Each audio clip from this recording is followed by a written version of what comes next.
अरिहंत सिद्ध सूर्य उपाध्याय साधु सर्व अर्थ के प्रकाशी मांगलिक के उपकारी हैं।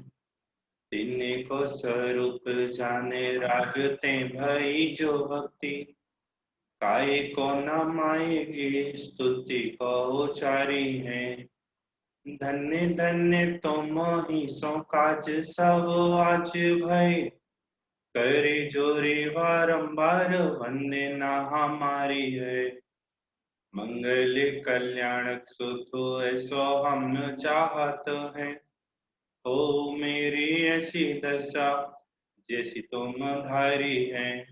हो मेरी ऐसी दशा जैसी तुम धारी है। सजल तुमने अपना कोड नहीं डाला बेटा, कोड डालो रीनेम करके क्लास का। चलिए शुरू करते हैं। अभी बालबोध की क्लास में 2 पाठ हमारे हो चुके थे। ऋणमुकार महामंत्र की चर्चा हमारी हो चुकी है और कल 4 मंगल की चर्चा पूर्ण हुई, जिसमें हमने देखा कि 4 मंगल है, 4 उत्तम है और 4 ही शरण है। यहाँ साधु परमेष्ठी को मंगल, उत्तम और शरण कहा। महासाधु में आचार्य और उपाध्याय ये दोनों भी गर्वित जानना। उसके बाद मंगल किसे कहते हैं, उत्तम किसे कहते हैं और शरण किसे कहते हैं, इसकी चर्चा की कि जो पापों को कलावे और सच्चा सुख उत्पन्न करे वह मंगल है, जो लोक में सबसे महान हो वह उत्तम है और शरण सहारे को कहते हैं। इस तरह 4 मंगल का पाठ हमारा पूर्ण हो चुका था। आज जो तीसरा पाठ है तीर्थंकर और भगवान, इसकी चर्चा अभी यहाँ पर प्रारंभ करनी है। तैयार हो आप सभी? हाँ, थोड़ा बहुत तो सब जानते ही हैं कि तीर्थंकर कौन है और भगवान कौन है। मैं क्लास प्रारंभ करने के पहले कुछ भगवान के नाम जानना चाहता हूँ आप लोगों से। हर्ष, भगवान के नाम बताओगे? किसको तुम भगवान मानते हो? कुछ भगवान के नाम बोलो हर्ष।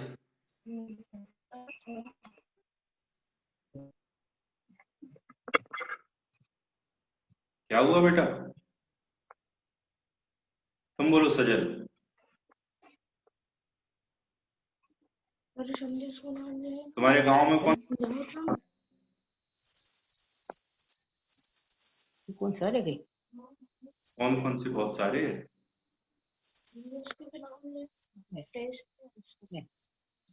सजल आवाज नहीं आ रही तुम्हारी। ले ले पकड़ पकड़ सामने नहीं बन सर। हाँ, वहाँ में क्लास सकते हैं।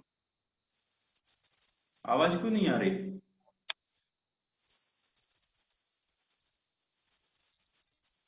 माइक ऑन, लिपसिंग ही नहीं हो रही तुम्हारी।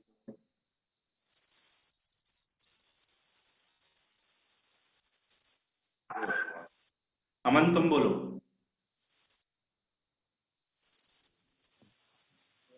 भगवान के नाम में बाहुबली भगवान, आदिनाथ भगवान, उसके बाद फिर महावीर भगवान, पार्श्वनाथ भगवान, मंदर स्वामी और अन्य जैसे चलो ठीक है।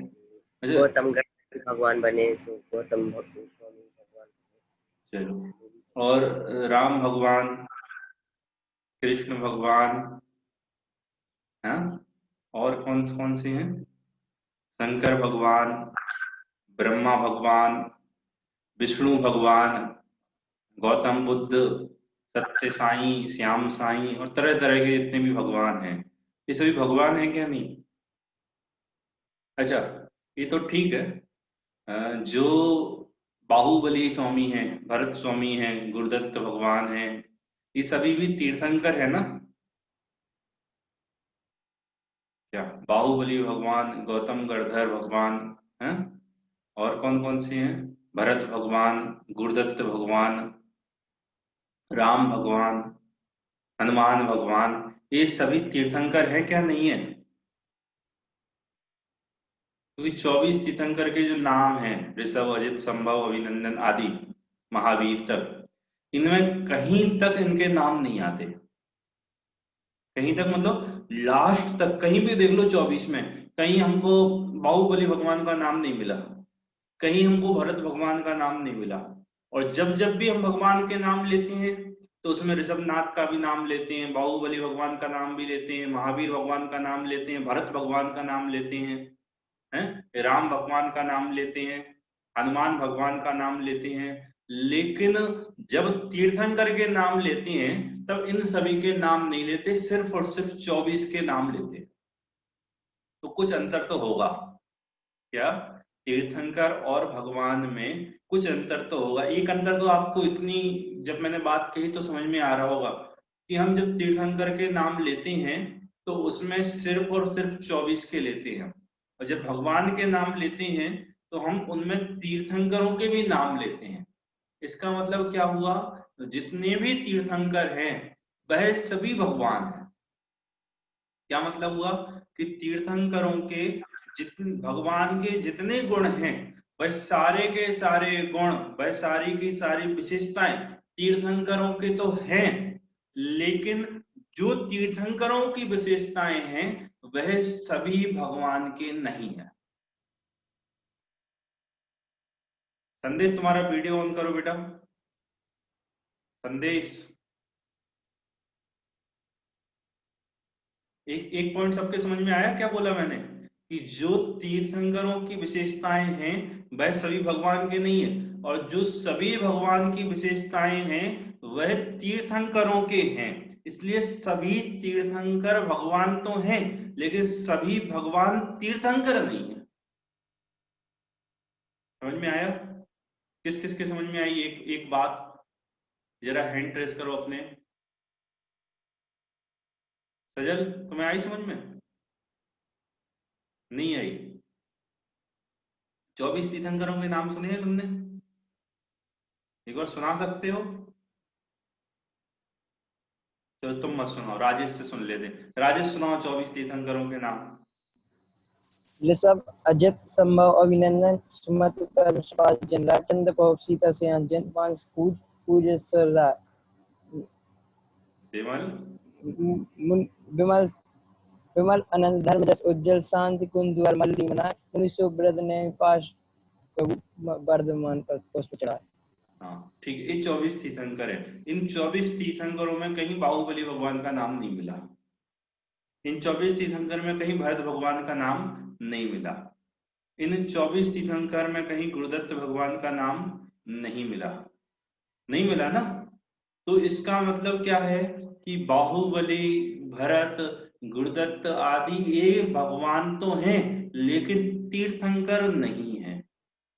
और जब हम भगवान के नाम लेते हैं तो क्या भगवान महावीर, भगवान आदिनाथ, तो हम आदिनाथ को भगवान भी कहते हैं। तो इसका मतलब क्या हुआ, जो आदिनाथ आदि 24 तीर्थंकर हैं वह सभी के सभी भगवान हैं। अभी और आगे चलते हैं तो धीरे धीरे समझ में आएगा, ठीक है। तो एक बात मुझे सामान्य ये कहनी थी, पहले एक अपने दिमाग में बैठाओ कि तीर्थंकर अलग है और भगवान अलग हैं। तीर्थंकर में कुछ विशेष विशेषताएं हैं जो सभी भगवान के नहीं होती, लेकिन जो भगवंतों के विशेषताएं हैं वह सारी की सारी विशेषताएं किसमें होती हैं, तीर्थंकर में भी होती हैं, ठीक है। अब तीर्थंकर कौन होते हैं, तीर्थंकर कौन होते हैं? देखो, कोई जीव जब पूर्व भव में 16 कारण भावनाएं आता है और उसकी एक विशेष पुण्य प्रकृति बनती है जिसमें उसके तीर्थंकर नाम कर्म नाम की एक कर्म प्रकृति बनती है। जैसे आप सभी, हम सभी के पूर्व में कर्म बंधे थे, उनका वर्तमान में हम सभी भोग कर रहे हैं। कर रहे हैं या नहीं कर रहे? हाँ या ना? हमने पूर्व में जो कर्म बांधे थे उन कर्म का अभी हम सभी वर्तमान में भोग कर रहे हैं। हमने मनुष्य गति नाम कर्म बांधा था, उसका भोग कर रहे हैं। मनुष्य आयु बांधी थी, उसका भोग कर रहे हैं। हमने क्षयोपशम पाया था, इसलिए थोड़ा बहुत हमको समझ में आता है ज्ञान के द्वारा, आता है ना। पहले पुण्य बांधा था तो बाहर में आज अनुकूलता है, पाप बांधा था तो बाहर में प्रतिकूलता है। तो हमने पूर्व में जो कर्म बांधे थे उनका वर्तमान में हम सभी भोग कर रहे हैं। और ऐसे ही कितने जीवों ने पूर्व में 16 कारण भावना भाई, तो उनके तीर्थंकर नाम कर्म बंधा। कौन सा नाम कर्म बंधा? तीर्थंकर नाम कर्म बंधा। तो उन जीवों के भविष्य में उस तीर्थंकर नाम कर्म का उदय आता है तो वह सभी तीर्थंकर कहलाते। ऐसा समझ लो विश्व की सर्वाधिक बड़ी पुण्य प्रकृति कोई है तो उसका नाम है तीर्थंकर। क्या? जो सबसे बड़ा सौधर्म इंद्र है, सानत इंद्र है, जितने भी देवतागण है उनके भी इंद्र है, उन सबसे भी बड़ी पुण्य प्रकृति चक्रवर्ती है, चक्रवर्ती से भी बड़ी कोई पुण्य प्रकृति है तो उसका नाम क्या है? तीर्थंकर पुण्य प्रकृति। क्या नाम है उसका? तीर्थंकर पुण्य प्रकृति। तो कुछ विशेष जीवों के यह पुण्य प्रकृति बनती है और भविष्य में उसका उदय आता है तो वह तीर्थंकर कहलाते हैं। तो जिन जीवों की यह पुण्य प्रकृति बनती है तो उनके पैदा होने के पहले जब वो गर्भ में आते ना, और गर्भ में तो ठीक है, गर्भ में आने के भी 6-6 महीने पहले जिनके गर्भ में आ रहे हैं उस पूरी की पूरी नगरी में जहां वो माता रहती है ऊपर से देवतागण आकर रत्न बरसाते 6-6 महीने तक गर्भ में आने के पहले। इतनी महान पुण्य प्रकृति वह होती है। फिर उनका गर्भ कल्याणक मनाता है, जन्म कल्याणक बनता है, तप कल्याणक बनता है, ज्ञान कल्याणक बनता है, मोक्ष कल्याणक, उनके 5 कल्याणक मनाए जाते हैं। किसके? जिसके तीर्थंकर पुण्य प्रकृति बंधी है उसके गर्भ में आते ही गर्भ कल्याणक, जन्म होते ही जन्म कल्याणक, तप कल्याणक, ज्ञान कल्याणक, मोक्ष कल्याणक, ऐसे 5-5 कल्याणक बनते हैं। देखो यहाँ पर जितने भी विद्यार्थी बैठे हैं, 1-2 विद्यार्थियों को छोड़कर सभी विद्यार्थियों ने पूर्व में यह विषय पढ़ा है, इसलिए थोड़ा, और जो अभी पढ़ रहे हैं उनको भी मैं थोड़ा सा गहराई से या कहो उसका थोड़ा सा डीप में ले जाकर कोशिश कर रहा हूँ कि आप वो भी पढ़ सकें। और जहां मुझे लगेगा कि आपको कठिन हो रहा है मैं थोड़ा सा उसको छोड़ दूंगा, भविष्य में तो आप सभी चीजें पढ़ेंगे ही। ठीक है? तो जब वो गर्भ में, माता के गर्भ में आता है तो माँ सपने देखती, 16 सपने। पंच कल्याण देखे आपने? हैं? तो गर्भ कल्याणक में आने के पहले 16 सपने दिखाए जाते हैं माँ को, उसका प्रदर्शन होता है। जैसे ही 16 सपने माँ देखती है तो जाके अपने राजा से पूछती है, राजा फल बतलाते हैं कि आपके तीर्थंकर बालक का उत्पत्ति होने वाली है। और जब बालक की उत्पत्ति होती है तो सौधर्म इंद्र अपने पूरे गाजे बाजे के साथ आता है, बालक को सुमेरु पर्वत पर ले जाता है, वहां 1008 कलशों से उस बालक का अभिषेक होता है। फिर बाद में आके पिता को बालक को सौंपता है और तांडव नृत्य करता है, और उस तीर्थंकर बालक की छवि इतनी सुंदर लगती है तो 1008 नेत्र बनाता है, उन 1008 नेत्रों से उस छवि को निहारता है। समझ में आ रहा? तो ऐसा समझ लो बहुत पुण्य प्रकृति उस जीव के बंधी है, उसका नाम है तीर्थंकर। ठीक है? लेकिन ये जो तीर्थंकर प्रकृति है बच्चों, एक बात बहुत ध्यान से समझना, ये गर्भ में आते ही उदय में नहीं आती। जैसे हमने पूर्व में तीर्थंकर प्रकृति बांधी और इस भव में आए, इस भव में हमारे तीर्थंकर प्रकृति का उदय आना है, तो गर्भ में आते ही उदय नहीं आती, जन्म होते ही उदय नहीं आती, तब कल्याणक होने पर भी उदय नहीं आती। कब उदय आती है? कि जब इस जीव को केवल ज्ञान की प्राप्ति होती है, जब इसका केवल ज्ञान कल्याणक बनता है तो उसके तीर्थंकर प्रकृति का उदय आता है, समोपसरण आदि विभूतियों की रचना होती है, 12 सभाएं जमती हैं, 64 चवर सिर पर देवतागण ढोरते हैं। कब उसका उदय आता है? उसका उदय जब आता है जब वह जीव मुनि अवस्था धारण करने के बाद भगवान बन जाता है। तो भगवान बनते ही उसके वह पुण्य प्रकृति उदय आती है। अभी गर्भ जन्म तप के काल में उसके तीर्थंकर प्रकृति का उदय नहीं है, लेकिन सामान्य रूप से तब भी उन्हें तीर्थंकर कहते हैं। तो फिर ये सब कैसे हो रहा है? देवतागण सेवा कर रहे हैं, ये सब उस तीर्थंकर प्रकृति के साथ जो सातिशय पुण्य बना था उस पुण्य के प्रभाव में यह सब भी वहां पर होता है। समझ में आया? तो तीर्थंकर कौन? कि जो भगवान बनेंगे लेकिन पूर्व में उनके एक पुण्य प्रकृति, विशिष्ट पुण्य प्रकृति बनी थी, उसका उदय आने पर वह तीर्थंकर कहलाते हैं। अभी मैंने थोड़ा सा कठिन कर दिया, अभी सरल करते हैं, ठीक है। तो भगवान कौन और तीर्थंकर कौन, पहले एक समझ लो। भगवान कौन है? यार कोई भगवान नहीं है, कि जो वीतरागी है और जो सर्वज्ञ है वह ही भगवान है। भगवान किसे कहते हैं? जो वीतरागी और सर्वज्ञ होती हैं। कौन होते हैं भगवान? जो वीतरागी और सर्वज्ञ होते हैं वह ही भगवान होते हैं, अन्य कोई भगवान नहीं होते। कौन दोहराएगा? हर्ष बोलो, भगवान किसे कहते हैं? जो वीतरागी सर्वस्व होते हैं उन्हें भगवान कहते हैं। बहुत बढ़िया, जो वीतरागी और सर्वज्ञ होते हैं उन्हें भगवान कहते हैं, ठीक है। ये वीतरागी क्या कहलाते हैं? संदेश, तुम्हारा बेटा वीडियो ऑन क्यों नहीं है?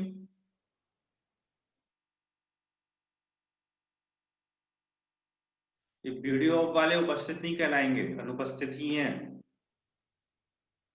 हाँ चलिए, तो जो वीतरागी और सर्वज्ञ होती है, मतलब हमारे भगवान वीतरागी और सर्वज्ञ होते हैं। आपने एक स्तुति पढ़ी है, वीतराग सर्वज्ञ हितंकर भवजन की अवपूर्वास। कितने भी भगवान की स्तुति के छंद होंगे उनमें सबसे पहले क्या विशेषता बतलाई जाती है उनकी, कि वह वीतरागी होते हैं और वह सर्वज्ञ होते हैं। रागी द्वेषी और क्षयोपम वाले, मतलब कम ज्ञान वाले हमारे भगवान नहीं होते। कौन नहीं होते भगवान? जो रागी द्वेषी हैं, जो वीतरागी नहीं है, वह भगवान किसी भी हालत में, दशा में नहीं होते। भगवान का पहला लक्षण क्या है? कि वह वीतरागी होने चाहिए। क्या होने चाहिए? वह वीतरागी होने चाहिए। जो वीतरागी नहीं होंगे हम उन्हें भगवान नहीं मानेंगे। जो सर्वज्ञ नहीं होंगे हम उन्हें भगवान नहीं मानेंगे। वीतरागी मतलब जिसका राग द्वेष बीत गया उसे वीतरागी कहते हैं। जिसका क्या बीत गया? राग द्वेष बीत गया, उसको कहते हैं वीतरागी। राग किसे कहते हैं? कि किसी चीज को भला जानकर उसको चाहने की इच्छा, इसका नाम राग। और किसी चीज को बुरा जानकर उसको दूर करने की इच्छा, इसका नाम द्वेष। क्या? उन्हें जगत की कोई भी वस्तु अच्छी नहीं लगती, इसका मतलब उन्हें राग नहीं है। उन्हें जगत की कोई भी वस्तु बुरी नहीं लगती, इसका मतलब उन्हें द्वेष नहीं है। किसको? वीतरागी परमात्मा को। किसकी बात चल रही है?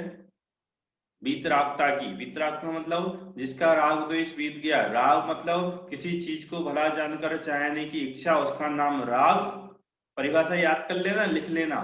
और किसी चीज को बुरा जानकर उसको दूर करने की इच्छा, इसका नाम द्वेष। तो भगवान के राग भी नहीं है और द्वेष भी नहीं है। तो राग द्वेष रहित जो परमात्मा है वह वीतरागी। राग नहीं है मतलब जब आप भगवान की पूजा करने जाते हैं ना अष्टद्रव्य से, जब आप भगवान के सामने सिर झुकाते हैं, उनका अभिषेक प्रक्षाल करते हैं, उनकी महिमा का गुणगान करते हैं, तो वह आपसे राग नहीं करते, आपको अच्छा नहीं चाहते। और जब कोई उनको गालियां देता है, कोई उनकी बुराई करता है, कोई उनके मंदिर तोड़ता है, कोई उनके भक्तों को परेशान करता है, तो उसके प्रति द्वेष नहीं करते। सजल चला गया? बाकी तो बच्चे लगभग पढ़े बैठे हैं, सजल ही है इसको एक पैसे पहले से नहीं पढ़े उसने। क्या? फिर से सुनना। कोई मंदिर तोड़ता है, कोई भक्तों को परेशान करता है, कोई बदनाम करता है, यहां तक कि कोई अपशब्द कहे, तो भी उसके प्रति वीतरागी परमात्मा क्या नहीं करते? द्वेष नहीं करते। और कोई प्रशंसा करता है तो उसके प्रति क्या नहीं करते? राग नहीं करते। ऐसे होते हैं वीतरागी परमात्मा। समझ में आ रहा है? जिसके राग नहीं है और द्वेष नहीं है। तो जिसके राग द्वेष नहीं है उसके मोह भी नहीं है। पहले मोह का अभाव होता है, उसके बाद राग द्वेष का अभाव होता है। पहले किसका अभाव होता है? मोह का। पहले मोह चला गया।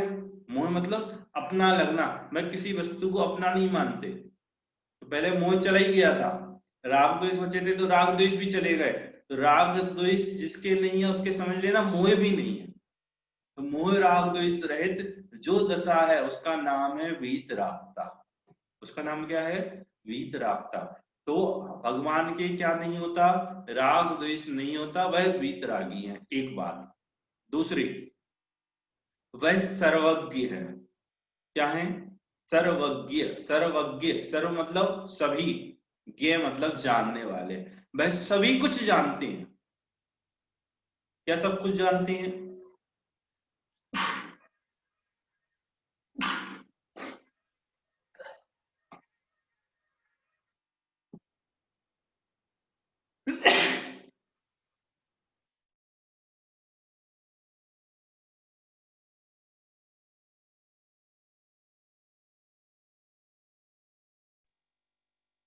क्या बता रहा था? सभी कुछ जानते हैं। तो क्या सब कुछ जानते हैं? लिखो, परिभाषा लिखो सभी लोग सर्वज्ञ की अपनी कॉपी पर। हाँ, जो तीन लोक, तीन कालवर्ती, जो तीन लोक, तीन कालवर्ती समस्त पदार्थों को एक साथ एक समय में जानते हैं।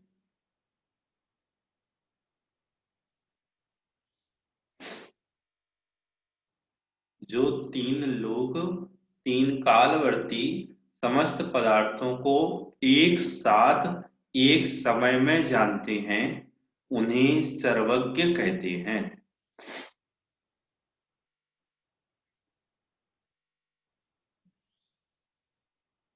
लिख लिया?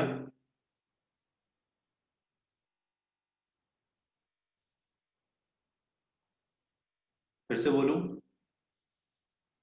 मिला लो आप। जो तीन लोक, तीन कालवर्ती समस्त पदार्थों को एक साथ एक समय में जानते हैं, उन्हें सर्वज्ञ कहते हैं। तीन लोक क्या है, तीन काल क्या है, और सर्व पदार्थ कितने हैं, कैसे हैं? तीन लोक कौन कौन से? कि ऊर्ध्व, मध्य और अधो, ये तीन लोक हैं। तीन काल कौन कौन से? प्रेजेंट, पास्ट, फ्यूचर, भूत, भविष्य और वर्तमान, ये तीन काल। तो तीन लोक, तीन कालवर्ती समस्त पदार्थों को, समस्त पदार्थ कितने? कि विश्व में 6 जाति के पदार्थ हैं। जीव, उद्गल, धर्म, अधर्म, आकाश और काल। ये 6 जाति के पदार्थ हैं जिनकी संख्या कितनी है? जीव अनंत, उद्गल अनंतानंत, धर्म एक, अधर्म एक, आकाश एक और काल लोक प्रमाण असंख्यात। क्या बोला मैंने?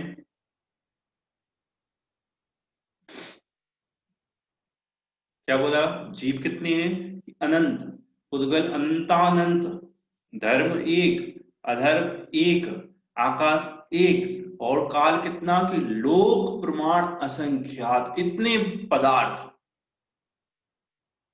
इन सबको कैसा जानते हैं? एक साथ। ऐसा नहीं कि पहले एक जीव को, फिर दूसरे जीव को, फिर तीसरे जीव को, नहीं। जीव अनंत, पूरे के पूरे जीवों को एक साथ, अकेले जीव नहीं, उद्गल भी, धर्म भी, अधर्म भी, आकाश भी और काल भी, इनको एक साथ। और सुनो, एक साथ अकेला नहीं, इन सबका भूत, कितना भूत है इनका? अनंत भूत है। अनंत भूत है मतलब कब से है? द्रव्य की अनादिकाल से है। अनादिकाल से मतलब प्रारंभ नहीं है। तो अनंत भूत और अनंत भविष्य और वर्तमान, इसको भी क्या अभी सिंहपुर अकेले आपको नहीं जानते? अकेले आपको नहीं जानते, आपका जो अनंत भूत है ना उसको, और जो आपका अनंत भविष्य आएगा उसको, और अभी जो वर्तमान है उसको। और अकेले आप नहीं, ऐसे अनंतानंत सभी द्रव्यों को कब जानते हैं? कि अपने पूरे काल में जान लेते हैं? नहीं, अभी वर्तमान में एक समय में जानते हैं। कितने समय में जानते हैं? एक समय में जानते हैं। कितना बड़ा होगा केवल ज्ञान! कितनी बड़ी होगी वो सर्वज्ञता, विचार किया कभी आपने?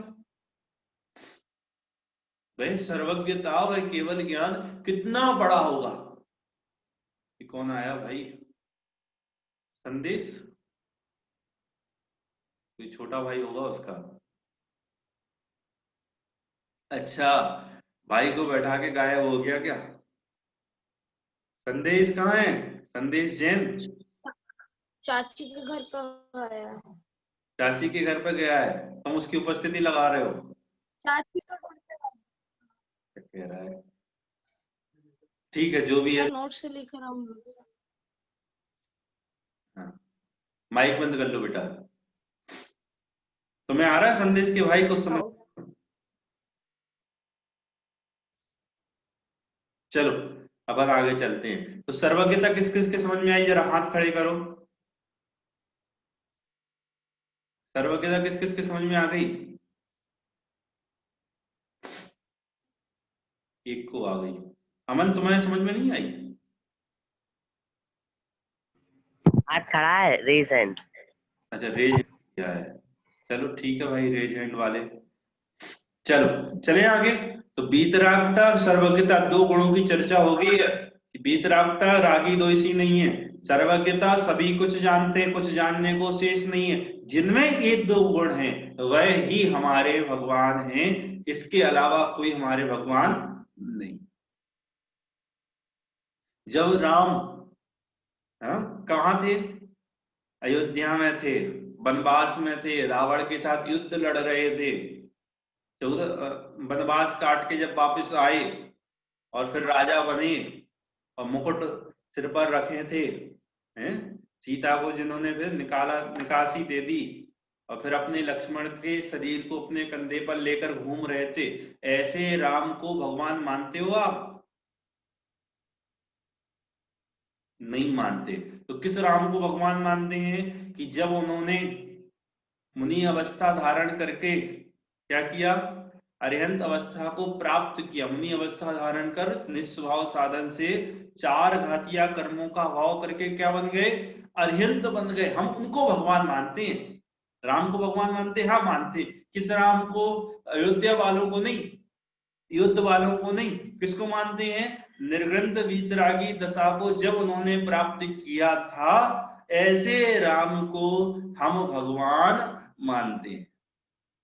ऐसे ही हनुमान को, तुम्हें पता है हनुमान जी की पूछ नहीं थी, पता कौन थे? कामदेव थे। कामदेव मतलब जो सर्वाधिक सुंदर होते हैं, ऐसे कामदेव थे वह। इसकी बात कर रहा हूं मैं, हनुमान जी की। वानर वंशी थे, ऐसी रावण राक्षस नहीं थे, राक्षस वंश के थे, विद्याधर थे वह, विद्याधर मनुष्य थे। क्या?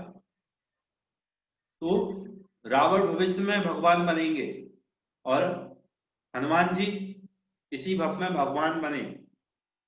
तो जब वह कामदेव थे, राज्य चलाते थे, राम की सहायता करते थे, उस समय वह भगवान नहीं थे। बाद में उन्होंने भी मुनि अवस्था धारण की और 4 घातिया कर्मों का अभाव कर, जैसे हमारे भगवान मंदिर में बैठे ना, जैसे महावीर भगवान थे अरिहंत अवस्था में, ऐसे बन गए और अभी सिद्ध हैं। ऐसे भगवान को हम मानते हैं। तो ये सभी कैसे हैं? ये वीतरागी हैं और सर्वज्ञ हैं। ये कुछ भला बुरा नहीं चाहते, तो भला बुरा करते भी नहीं है, और इनके ज्ञान में सब कुछ झलक रहा है। ऐसा कुछ नहीं है जो इनके ज्ञान में नहीं आता हो। ख्याल में आया? तो जो भीतरागी और सर्वज्ञ होते हैं उन्हें क्या कहते हैं? भगवान कहते हैं। भूलोगे तो नहीं? चले तीर्थंकर किसे कहते हैं? लिखो अपनी कॉपी पर।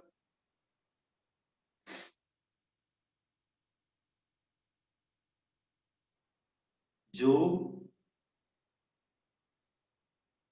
धर्म तीर्थ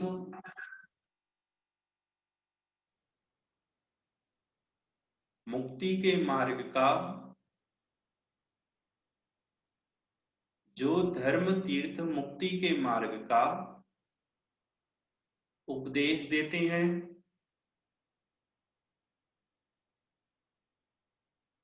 दूसरा आगे समव शरण आदि विभूतियों से युक्त होते हैं,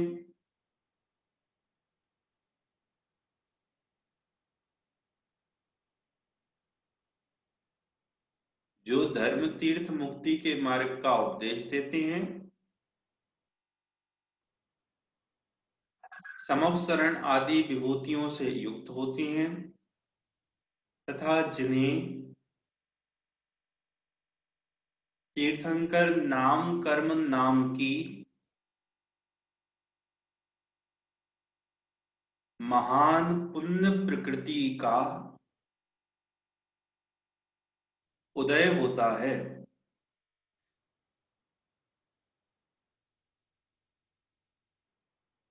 फिर से बोलता हूं, जो धर्म तीर्थ मुक्ति के मार्ग का उपदेश देती हैं, समवसरण आदि विभूतियों से युक्त होते हैं तथा जिन्हें तीर्थंकर नाम कर्म नाम की महान पुण्य प्रकृति का उदय होता है, उन्हें तीर्थंकर कहते हैं। लिख लिया सभी ने?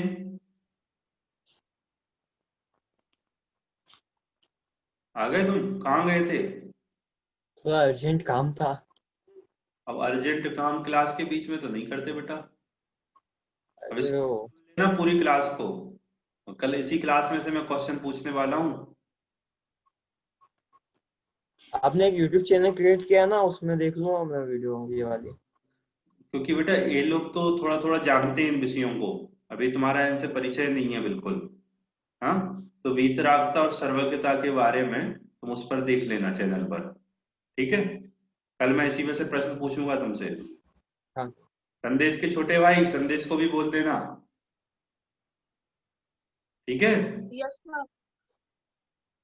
चलिए, तो परिभाषा लिखवाई, उसमें 3 बातें हैं। पहली क्या है?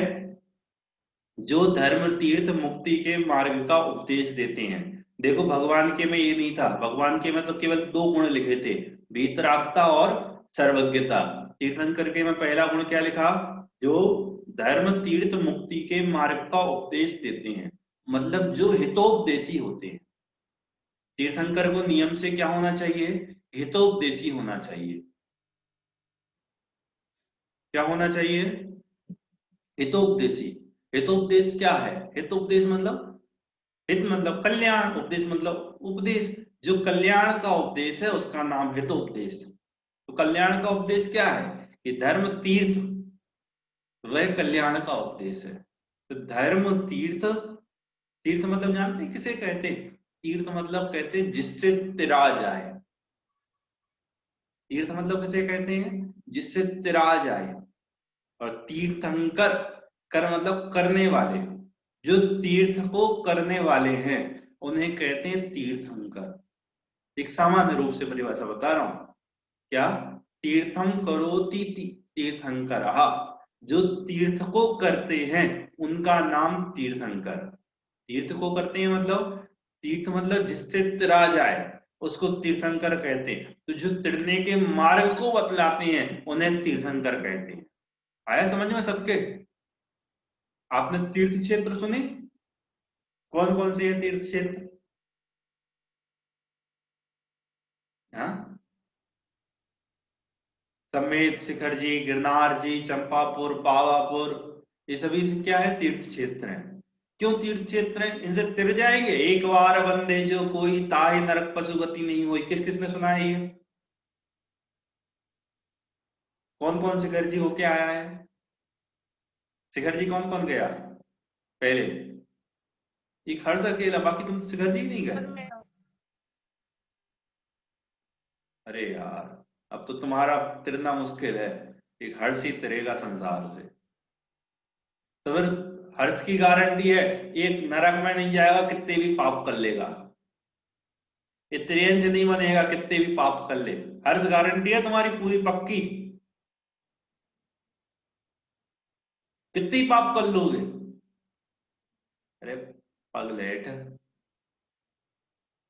भाई, वो एक भाव जो तीर्थ क्षेत्र पर जाता है उसके भाव कैसे होते हैं कि उन भगवंतों के स्वरूप का विचार करता है कि जो यहाँ पर विचरण करते थे, जिन्होंने यहाँ से मुक्ति को पाया है, तो उसके भाव बुरे नहीं होते। उसके क्या नहीं होते? भाव बुरे नहीं होते। वो भगवंत जैसा बनने की भावना आता है और उनके मार्ग पर चलता है। इसलिए लिखा कि एक बार बंदे मतलब जो उनके मार्ग पर चला जाए तो उसके छोटी निम्न गतियां नहीं होती, शीघ्र ज्यादा से ज्यादा देव बनेगा, मनुष्य बनेगा और 2-4-10 भव में कहाँ चला जाएगा, ये मोक्ष चला जाएगा। वहां बंधन करने से नहीं, भगवान के स्वरूप को ध्याकर, अपने स्वरूप को ध्याकर उस मार्ग पर चलने से। नहीं तो जो वहां पर रहते हैं डोली वाले, तो डोली वाले तो कितनी बार जाते हैं, हजारों सैकड़ों लाखों बार होके आए ऊपर पर्वत पर, तो उन सबके तो मोक्ष हो जाना चाहिए था अभी तक, कितने मोक्ष चले गए वहां से। मोक्ष तो ठीक है, सुबह मेहनत करते हैं, सुबह मेहनत ना करें तो शाम को भोजन का ठिकाना नहीं होता उनके। भाव सहित मतलब बहुत भक्ति भाव से बंधन करते हैं, उन भगवान के बनने जैसी भावना लाते हैं, वो तिरते हैं। तो जहां से तीर्थंकर तिरते हैं, उन क्षेत्रों को भी क्या कहते हैं, तीर्थ क्षेत्र कहते हैं। तो पहला पद्य क्या लिखा था, जो धर्म तीर्थ मुक्ति के मार्ग का उपदेश देते हैं। क्या करते हैं, मुक्ति के मार्ग का उपदेश देते हैं। एक बात, धर्म तीर्थ जिससे तिरा जाए ऐसे धर्म, कौन है ऐसा धर्म की वीतरागी धर्म, क्या है भाई, मुक्ति का मोक्ष का मार्ग है, उसका क्या करते हैं, उपदेश देते हैं। एक बात। दूसरी, समव शरण आदि विभूतियों से युक्त होते हैं। मैंने पहले ही बताया था कि उनने पूर्व में क्या बांधी थी, तीर्थंकर प्रकृति बांधी थी, तो वह इन विभूतियों से उसके उदय में युक्त होते हैं। अभी टाइम अपना हो गया, 1 मिनट बचा है, मीटिंग ऑफ हो जाएगी, इसलिए इस तीर्थंकर परिभाषा की चर्चा अपन कल करेंगे। अभी जिनका विषय छूट गया वो रिकॉर्डिंग वीडियो पर जाकर उस विषय को कंप्लीट करें, ठीक है, कुछ छोड़ना नहीं अपने को विषय। और जो मैं पीडीएफ आपकी शेयर करता हूँ आपके ग्रुप पर, उसको पढ़ना, उसको तैयार करना, ठीक है। तो आपको विषय मतलब साथ साथ पढ़ते जाओ, अलग से मेहनत विशेष नहीं करना, तो कभी नहीं भूलोगे। चलिए अभी विशेष चर्चा पर तीर्थंकर के परिभाषा की कल करेंगे, अभी अपन विराम लेते हैं। एक साथ बोलिए, जय जिनेन्द्र। जय जय